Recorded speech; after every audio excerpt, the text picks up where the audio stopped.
আজকে আমি একটা বাটা বা ভর্তার রেসিপি নিয়ে এসেছি, সেটা হচ্ছে মানকচু বাটা বা ভর্তা। এতে নারকোল কোড়া লাগে আর সর্ষে বাটা লাগে।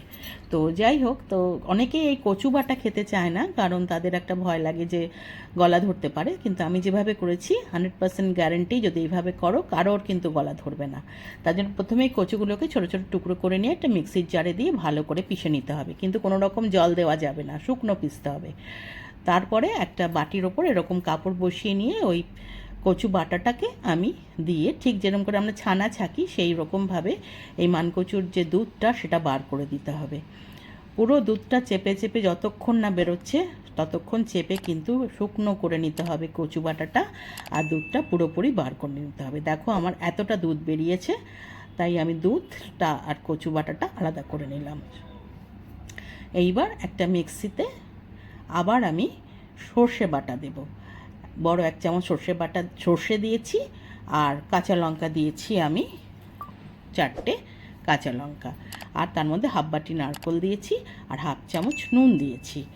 দিয়ে আমি ভালো করে এগুলোকে আগে পিষে নেব। ওগুলো পেশা হয়ে গেলে তার মধ্যে আমি যে কচু বাটাটা ছেঁকে রেখেছিলাম সেগুলো দিয়ে দিলাম। এবার সব কিছু একসাথে আমি আবার মিক্সি ঘুরিয়ে নেব। নিয়ে দেখো, এবার একটা প্লেটের মধ্যে আমি সমস্ত কিছু নামিয়ে নিলাম। এইবার আমি সর্ষের তেল দিয়ে এই বাটাটাকে খুব সুন্দর করে মাখবো।